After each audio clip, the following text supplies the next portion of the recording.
নমস্কাৰ সকলোকে আমাৰ অন্য এটা ভিডিঅ'লৈ স্বাগতম জনালোঁ। মই হৈছোঁ পবিত্ৰ বৰা আৰু আপোনালোকে চাই আছে ষ্টাডি উইথ পবিত্ৰ। আজিৰ ভিডিঅ'টোত আমি এডিআৰইৰ এখন মডেল কুৱেশ্যন পেপাৰ লৈ আহিছোঁ, গতিকে সকলোৱে ভিডিঅ'টো শেষলৈকে চাব বুলি আশা কৰিলোঁ। আগৰ ভিডিঅ'টোত আমি এখন মডেল কুৱেশ্যন পেপাৰ আলোচনা কৰিছিলোঁ। বহুতে তাৰ শুদ্ধ উত্তৰ দিছে। 40টা কুৱেশ্যন আলোচনা কৰিছিলোঁ, 40টাৰ বহুতে 30টা 35টা তেনেকৈ শুদ্ধ উত্তৰ দিছে। গতিকে সকলোৱে ভিডিঅ'সমূহ চাব আৰু বহুতে ভিডিঅ'সমূহ চাই যদিও চেনেলটো ছাবস্ক্ৰাইব নকৰে বা কমেণ্ট নকৰে, গতিকে সকলোৱে চেনেলটো ছাবস্ক্ৰাইব কৰি কমেণ্ট এটা কৰি বন্ধু বান্ধৱীৰ সৈতে শ্বেয়াৰ কৰি দিব বুলি আশা কৰিলোঁ। তেন্তে বেছি দেৰি নকৰি আজিৰ কুৱেশ্যনসমূহৰ মাজলৈ যাব বিচাৰিছোঁ। আজিও 40টা কুৱেশ্যন অনা হৈছে। 40টা কুৱেশ্যনৰ ভিতৰত কিমানটা আপোনালোকে শুদ্ধ উত্তৰ দিব পাৰে সকলোৱে কমেণ্ট কৰি জনাব। এতিয়া আহিছোঁ আজিৰ প্ৰথম কুৱেশ্যনলৈ। প্ৰথম কুৱেশ্যন সুধিছে, অসমৰ প্ৰথম শিশু আলোচনীখনৰ নাম কি? অসমৰ প্ৰথম শিশু আলোচনীখনৰ নাম কি সুধিছে। ইয়াত যিকেইটা অপশ্যন দিছে, অপশ্যনকেইটাৰ ভিতৰত শুদ্ধ উত্তৰটো হৈছে অপশ্যন বি, ল'ৰা বন্ধু। ল'ৰা বন্ধু হৈছে অসমৰ প্ৰথম শিশু আলোচনী আৰু এইখন সম্পাদনা কৰিছিলে কৰুণাভিৰাম বৰুৱাই। এতিয়া আহিছোঁ ইয়াৰ পিছৰ কুৱেশ্যনটোলৈ। তাৰ পিছৰ কুৱেশ্যন সুধিছে, অসম সাহিত্য সভাৰ প্ৰথম অধিৱেশন ক'ত অনুষ্ঠিত হৈছিল? অসম সাহিত্য সভাৰ প্ৰথম অধিৱেশন ক'ত অনুষ্ঠিত হৈছিল সুধিছে। ইয়াৰ অপশ্যনত দিছে যোৰহাট, গোলাঘাট, শিৱসাগৰ, ডিব্ৰুগড়। এই অপশ্যনকেইটাৰ ভিতৰত শুদ্ধ উত্তৰটো হৈছে অপশ্যন চি, শিৱসাগৰত। শিৱসাগৰত 1917 চনত অসম সাহিত্য সভাৰ প্ৰথম অধিৱেশন অনুষ্ঠিত হৈছিল। এতিয়া আহিছোঁ 3 নম্বৰ কুৱেশ্যনলৈ। 3 নম্বৰ কুৱেশ্যন সুধিছে, শেৱালী কবি বুলি কোনজন সাহিত্যিকক জনা যায়? শেৱালী কবি বুলি কোনজন সাহিত্যিকক জনা যায় সুধিছে। ইয়াত যিকেইটা অপশ্যন দিছে, অপশ্যনকেইটাৰ ভিতৰত শুদ্ধ উত্তৰটো হৈছে অপশ্যন এ, ৰত্নকান্ত বৰকাকতি। ৰত্নকান্ত বৰকাকতিক শেৱালী কবি নামেৰে জনা যায়। এতিয়া আহিছোঁ 4 নম্বৰ কুৱেশ্যনলৈ। 4 নম্বৰ কুৱেশ্যন সুধিছে, দাণ্ডী যাত্ৰাত অংশ লোৱা অসমৰ ব্যক্তিগৰাকীৰ নাম কি? দাণ্ডী যাত্ৰাত অংশ লোৱা অসমৰ ব্যক্তিগৰাকীৰ নাম কি সুধিছে। এইটো সকলোৱে জানিবই চাগে, এইটো আগৰ বছৰসমূহৰ পৰীক্ষাত আহি থকা দেখা গৈছিল। ইয়াৰ উত্তৰটো হৈছে অপশ্যন ডি, লীলাধৰ বৰুৱা। লীলাধৰ বৰুৱা হৈছে দাণ্ডী যাত্ৰাত অংশ লোৱা অসমৰ প্ৰথমগৰাকী ব্যক্তি। এতিয়া আহিছোঁ 5 নম্বৰ কুৱেশ্যনলৈ। 5 নম্বৰ কুৱেশ্যন সুধিছে, কিমান চনত অসমত প্ৰথম জনতা দলৰ চৰকাৰ গঠন হৈছিল? কিমান চনত অসমত প্ৰথম জনতা দলৰ চৰকাৰ গঠন হৈছিল সুধিছে। ইয়াত যিকেইটা অপশ্যন দিছে, অপশ্যনকেইটাৰ ভিতৰত শুদ্ধ উত্তৰটো হৈছে অপশ্যন চি, 1978 চনত। 1978 চনত অসমত প্ৰথম জনতা দলৰ চৰকাৰ গঠন হৈছিল, মনত ৰাখিব সকলোৱে। এতিয়া আহিছোঁ 6 নম্বৰ কুৱেশ্যনলৈ। 6 নম্বৰ কুৱেশ্যন সুধিছে, বিধানসভাৰ অধ্যক্ষক কোনে নিৰ্বাচন কৰে? বিধানসভাৰ অধ্যক্ষক কোনে নিৰ্বাচন কৰে সুধিছে। ইয়াৰ অপশ্যন এত দিছে মুখ্যমন্ত্ৰীয়ে, অপশ্যন বিত দিছে ৰাজ্যপালে, অপশ্যন চিত দিছে বিধানসভাৰ সদস্যসকলে, অপশ্যন ডিত দিছে মুখ্য ন্যায়াধীশে। এই অপশ্যনকেইটাৰ ভিতৰত শুদ্ধ উত্তৰটো হৈছে অপশ্যন চি, বিধানসভাৰ সদস্যসকলে।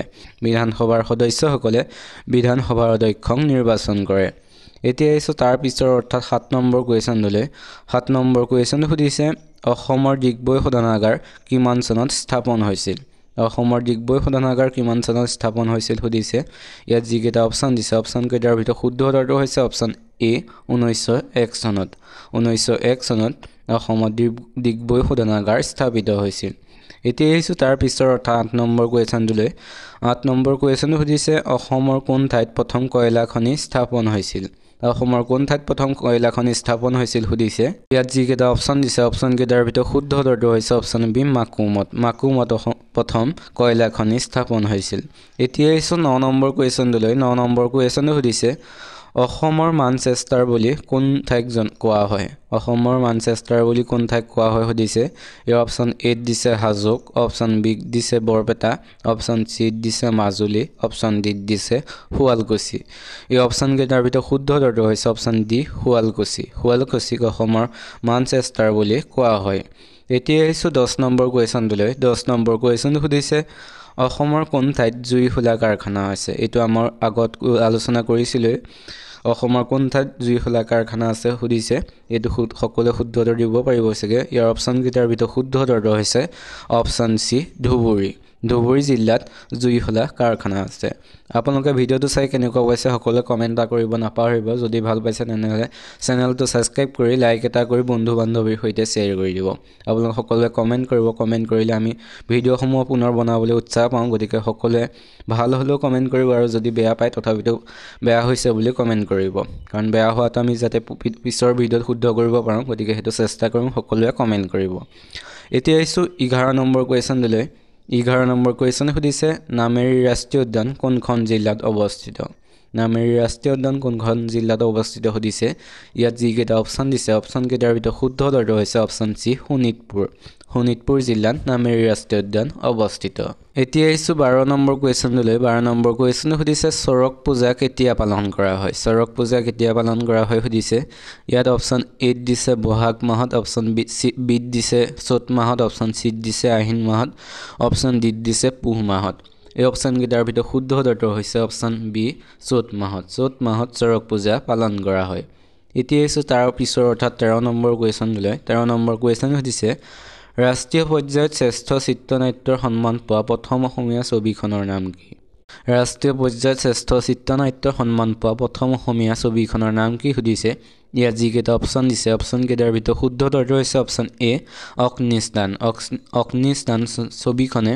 ৰাষ্ট্ৰীয় পৰ্যায়ত শ্ৰেষ্ঠ চিত্ৰনাট্যৰ সন্মান লাভ কৰিছিল এতিয়া আহিছো তাৰ পিছৰ অৰ্থাৎ 14 নম্বৰ কুৱেশ্যনলৈ 14 নম্বৰ কুৱেশ্যনটো সুধিছে অসমৰ কোনগৰাকী খেলুৱৈক ধিং এক্সপ্ৰেছ নাম বুলি অভিহিত কৰা হৈছে অসমৰ কোনগৰাকী খেলুৱৈক ধিং এক্সপ্ৰেছ বুলি অভিহিত কৰা হৈছে সুধিছে এইটো সকলোৱে জানিবই চাগে ইয়াৰ অপচন দিছে option A Monalisa Baruah option B Bhogeshwar Baruah option C Hima Das option D Golap Bora এই অপচন কেইটাৰ ভিতৰত শুদ্ধ উত্তৰটো হৈছে অপচন সি হিমা দাস হৈছে ধিং এক্সপ্ৰেছ বুলি তেখেতক জনা যায় হেতু সকলোৱে জানে চাগে ইয়াৰ শুদ্ধ উত্তৰ হৈছে অপচন সি হিমা দাস এতিয়া আহিছো 15 নম্বৰ কুৱেশ্যনলৈ 15 নম্বৰ কুৱেশ্যনটো সুধিছে চুতীয়া ৰাজ্যৰ শেষৰজন ৰজাৰ নাম কি আছিল চুতীয়া ৰাজ্যৰ শেষৰজন ৰজাৰ নাম কি আছিল সুধিছে ইয়াত যিকেইটা অপচন দিছে অপচন কেইটাৰ ভিতৰত শুদ্ধ উত্তৰটো হৈছে অপচন ডি নিত্যপাল হৈছে চুতীয়া ৰাজ্যৰ শেষৰজন ৰজা এতিয়া আহিছো তাৰ পিছৰ অৰ্থাৎ 16 নম্বৰ কুৱেশ্যনলৈ 16 নম্বৰ কুৱেশ্যনটো সুধিছে শৰাইঘাটৰ যুদ্ধ কিমান চনত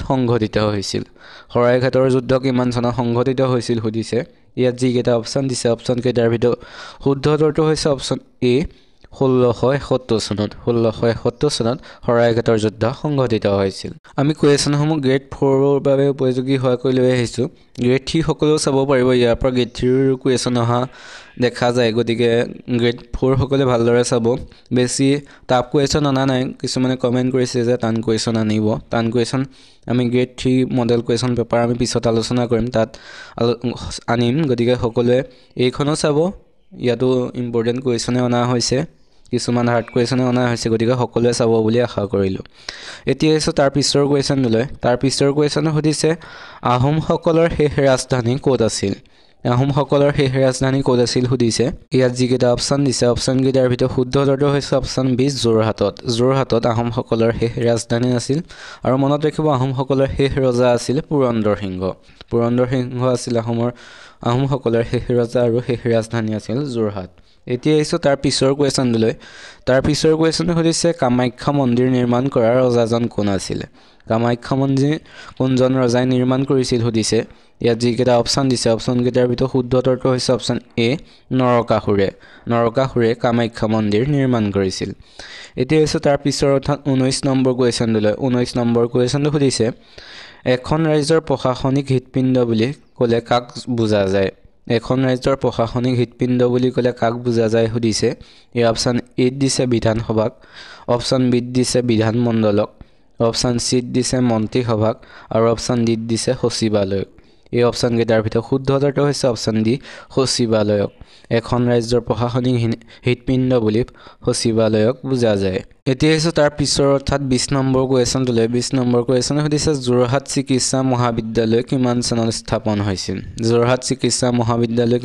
স্থাপন হৈছিল সুধিছে ইয়াত যিকেইটা অপচন দিছে সেই অপচন কেইটাৰ ভিতৰত শুদ্ধ উত্তৰটো হৈছে অপচন সি 2009 চনত যোৰহাট চিকিৎসা মহাবিদ্যালয় স্থাপন হৈছিল আপোনালোকে ভিডিওটো সকলোৱে এটা কমেন্ট কৰিব কেনেকুৱা পাইছে আৰু চেনেলটো সাবস্ক্ৰাইব কৰিব নাপাহৰিব বহুতে চেনেলটো সাবস্ক্ৰাইব নকৰে গতিকে সকলোৱে চেনেলটো সাবস্ক্ৰাইব কৰি বন্ধু বান্ধৱীৰ সৈতে যি সকলে গ্ৰেড 4 আৰু গ্ৰেড 3 বাবে প্ৰিপাৰেচন কৰি আছে সেই সকলে ভিডিওটো শেয়াৰ কৰি দিব আৰু আসাম পুলিচৰ এই সমূহ পৰীক্ষাৰ বাবে কুৱেশ্যন সমূহ ইম্পৰ্টেন্ট হয় গতিকে সকলোৱে চাব বুলি আশা কৰিলো আৰু আপোনালোকৰ কিছু গ্ৰুপত থাকিলে গ্ৰুপসমূহত শেয়াৰ কৰি দিব এতিয়া আহিছোঁ তাৰ পিছৰ কুৱেশ্যনটোলৈ তাৰ পিছৰ কুৱেশ্যনে সুধিছে তলত দিয়া কোনটো বিদ্যুতৰ সুপৰিবাহী তলত দিয়া কোনটো বিদ্যুতৰ সুপৰিবাহী সুধিছে ইয়াৰ অপশ্যন এ দিছে প্লাষ্টিক অপশ্যন বি দিছে তাম অপশ্যন চি দিছে ৰবৰ অপশ্যন ডি দিছে কাঁচ এই অপশ্যনকেইটাৰ ভিতৰত শুদ্ধ উত্তৰটো হৈছে অপশ্যন বি তাম তাম হৈছে বিদ্যুতৰ সুপৰিবাহী এতিয়া আহিছোঁ তাৰ পিছৰ কুৱেশ্যনটোলৈ তাৰ পিছৰ কুৱেশ্যনটো সুধিছে তলত দিয়া কোনটো এটা গ্ৰীণ হাউচ গেছ তলত দিয়া কোনটো এটা গ্ৰীণ হাউচ গেছ সুধিছে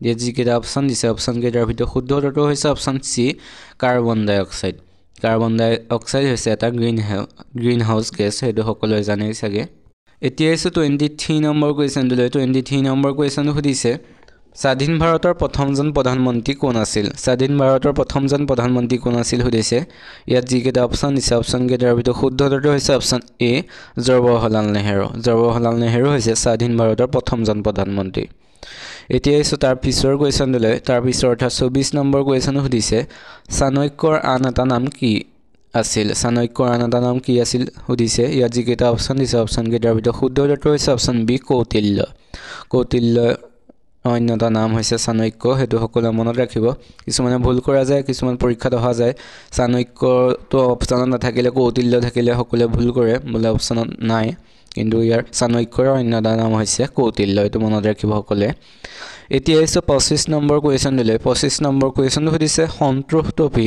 দলৰ কোনটো খেলৰ সৈতে জড়িত সন্তোষ ট্ৰফী দলৰ কোনটো খেলৰ সৈতে জড়িত সুধিছে ইয়াত অপশ্যন যিকেইটা দিয়া হৈছে সেইকেইটাৰ ভিতৰত শুদ্ধ উত্তৰটো হৈছে অপশ্যন চি ফুটবল সন্তোষ ট্ৰফী ফুটবল খেলৰ সৈতে জড়িত সকলোৱে মনত ৰাখিব এতিয়া আহিছোঁ 26 নম্বৰ কুৱেশ্যনলৈ 26 নম্বৰ কুৱেশ্যন সুধিছে দবা খেলৰ জন্ম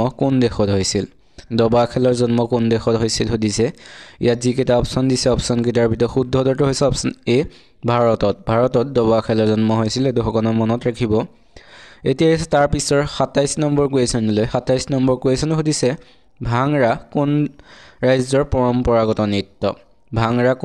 পৰম্পৰাগত নৃত্য সুধিছে এই অপশ্যন এ দিছে অৰুণাচল প্ৰদেশ অপশ্যন বি দিছে পঞ্জাৱ অপশ্যন চি দিছে গুজৰাট অপশ্যন ডি দিছে বিহাৰ এই অপশ্যনকেইটাৰ ভিতৰত শুদ্ধ উত্তৰটো হৈছে অপশ্যন বি পঞ্জাৱ ভাংৰা পঞ্জাৱ ৰাজ্যৰ পৰম্পৰাগত নৃত্য এতিয়া আহিছোঁ 28 নম্বৰ কুৱেশ্যনটোলৈ 28 নম্বৰ কুৱেশ্যনটো সুধিছে মেডাম মেফি উৎসৱ কোনটো জনগোষ্ঠীয়ে পালন কৰে সুধিছে এই অপশ্যন এ দিছে গাৰোসকলে অপশ্যন বি দিছে টাই আহোমসকলে অপশ্যন চি দিছে খাচীসকলে অপশ্যন ডি দিছে মিচিংসকলে এই অপশ্যনকেইটাৰ ভিতৰত শুদ্ধ উত্তৰটো হৈছে অপশ্যন বি টাই আহোমসকলে মেডাম মেফি উৎসৱটো পালন কৰে এতিয়া আহিছোঁ 29 নম্বৰ কুৱেশ্যনটোলৈ 29 নম্বৰ কুৱেশ্যন সুধিছে ভাৰতৰ সৰ্বাধিক জনসংখ্যা ৰাজ্য কোনখন সুধিছে ইয়াত যিকেইটা অপশ্যন দিছে অপশ্যনকেইটাৰ ভিতৰত শুদ্ধ উত্তৰটো হৈছে অপশ্যন চি উত্তৰ প্ৰদেশ হৈছে ভাৰতৰ সৰ্বাধিক জনসংখ্যাৰ ৰাজ্য এতিয়া আহিছোঁ তাৰ পিছৰ অৰ্থাৎ 30 নম্বৰ কুৱেশ্যনটোলৈ 30 নম্বৰ কুৱেশ্যনটো সুধিছে বিশ্ব কেঞ্চাৰ দিৱস কেতিয়া পালন কৰা হয় সুধিছে এই অপশ্যন এ দিছে 5 ফেব্ৰুৱাৰী অপশ্যন বি দিছে 4 ফেব্ৰুৱাৰী অপশ্যন চি দিছে 7 ডিচেম্বৰ অপশ্যন চি ডি দিছে 8 ডিচেম্বৰ এই অপশ্যনকেইটাৰ ভিতৰত শুদ্ধ উত্তৰটো হৈছে অপশ্যন বি 4 ফেব্ৰুৱাৰী তাৰিখে বিশ্ব কেঞ্চাৰ দিৱস পালন কৰা হয় সকলোৱে দিৱসসমূহৰ ওপৰত কুৱেশ্যনসমূহ চাব দিৱস কোন তাৰিখে কি পালন কৰা হয় পৰীক্ষাসমূহত অহা দেখা যায় গতিকে সকলোৱে এইটো ভালদৰে চাব এতিয়া আহিছোঁ 31 নম্বৰ কুৱেশ্যনটোলৈ 31 নম্বৰ কুৱেশ্যনটো সুধিছে প্ৰথম অসমীয়া আংশিক ৰঙীন ছবিখনৰ নাম কি সুধিছে ইয়াত যিকেইটা অপশ্যন দিছে অপশ্যনকেইটাৰ ভিতৰত শুদ্ধ উত্তৰটো হৈছে অপশ্যন বি শকুন্তলা হৈছে প্ৰথম অসমীয়া আংশিক ৰঙীন ছবি আৰু এইখন পৰিচালনা কৰিছিলে ভূপেন হাজৰিকাই সেইটো মনত ৰাখিব এতিয়া আহিছোঁ তাৰ পিছৰ কুৱেশ্যনটোলৈ তাৰ পিছৰ কুৱেশ্যন সুধিছে প্ৰথম অসমীয়া সম্পূৰ্ণ ৰঙীন ছবিখনৰ নাম কি সুধিছে ইয়াত যিকেইটা অপশ্যন দিছে অপশ্যনকেইটাৰ ভিতৰত শুদ্ধ উত্তৰটো হৈছে অপশ্যন চি ভাইটি হৈছে প্ৰথম অসমীয়া সম্পূৰ্ণ ৰঙীন ছবি এই কুৱেশ্যন দুটা মই এইকাৰণে ৰাখিছোঁ ইয়াত কনফিউজ হোৱা দেখা যায় মনত ৰাখিব সকলোৱে প্ৰথম অসমীয়া আংশিক ৰঙীন ছবিখন হৈছে শকুন্তলা আৰু সম্পূৰ্ণ ৰঙীন ছবিখন হৈছে ভাইটি এইটো কনফিউজ নহ'ব সকলোৱে এতিয়া আহিছোঁ তাৰ পিছৰ কুৱেশ্যনলৈ তাৰ পিছৰ কুৱেশ্যন সুধিছে পবিতৰা অভয়াৰণ্য কোন জিলাত অৱস্থিত পবিতৰা অভয়াৰণ্যখন কোনখন জিলাত অৱস্থিত সুধিছে ইয়াত যিকেইটা অপশ্যন দিছে অপশ্যন কেইটাৰ ভিতৰত শুদ্ধ উত্তৰটো হৈছে অপশ্যন ডি মৰিগাঁও জিলাত মৰিগাঁও জিলাত পবিতৰা অভয়াৰণ্যখন অৱস্থিত সকলোৱে মনত ৰাখিব এতিয়া এসো তাৰ পিছৰ কোৱেশ্চন দিলে তাৰ পিছৰ কোৱেশ্চন সুধিছে নীলা বাইদেউ কাৰ স্বপ্ন নাম সমূহৰ ওপৰত কোৱেশ্চন অহা দেখা যায় পৰীক্ষাত গতিকে মনত ৰাখিব সকলোৱে এতিয়া কোৱেশ্চন সুধিছে নীলা বাইদেউ কাৰ স্বপ্ন নাম ইয়াত যিকেইটা অপশ্যন দিছে অপশ্যন কেইটাৰ ভিতৰত শুদ্ধ উত্তৰটো হৈছে অপশ্যন এ নিৰ্মল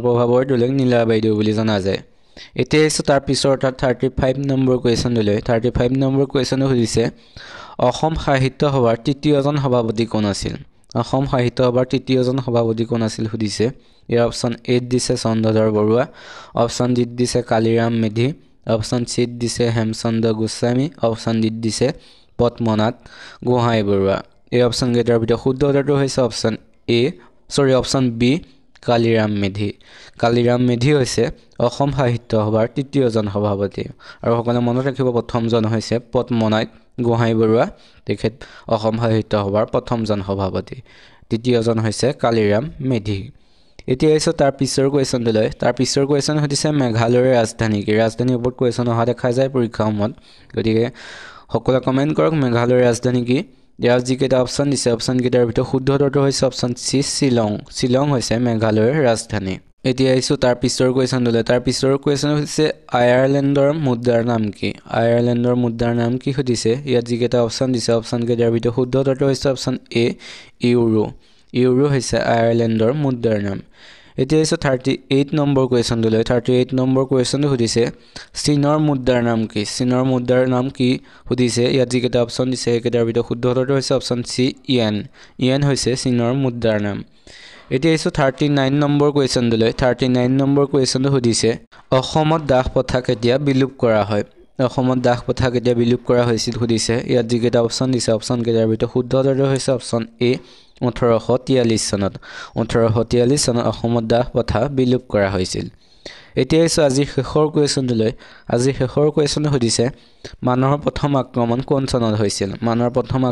চনত হৈছিল সুধিছে ইয়াত যিকেইটা অপশ্যন দিছে অপশ্যন কেইটাৰ ভিতৰত শুদ্ধ উত্তৰটো হৈছে অপশ্যন ডি 1817 চনত মানুহৰ প্ৰথম আক্ৰমণ সংঘটিত হৈছিল আজিৰ কোৱেশ্চনসমূহ ইমানেই আছিল আপোনালোকে কিমানটা শুদ্ধ কৰিলে সকলোৱে কমেন্ট কৰি জনাব বুলি আশা কৰিলো আৰু আপোনালোকে ভিডিঅটো চাই কেনেকুৱা পালে সকলোৱে কমেন্ট কৰিব যদি ভাল পালে তেনেহলে চেনেলটো সাবস্ক্ৰাইব কৰি ভিডিঅটোত এটা লাইক কৰি বন্ধু বান্ধৱীৰ সৈতে শ্বেয়াৰ কৰি দিব যাতে সকলোৱে ভিডিঅটো চাব পাৰে আৰু নেক্সট মডেল কুৱেশ্চন পেপাৰ লাগে নে গ্ৰেড 3 লাগে নে গ্ৰেড 4 লাগে সকলোৱে কমেন্ট কৰি জনাব যদি গ্ৰেড 3 লাগে তেন্তে গ্ৰেড 3 আনিম আৰু যদি গ্ৰেড 4 বিচাৰে তেন্তে গ্ৰেড 4 কুৱেশ্চন আনিবলৈ চেষ্টা কৰিম তেন্তে আজিলৈ ভিডিঅটো ইমানে ধন্যবাদ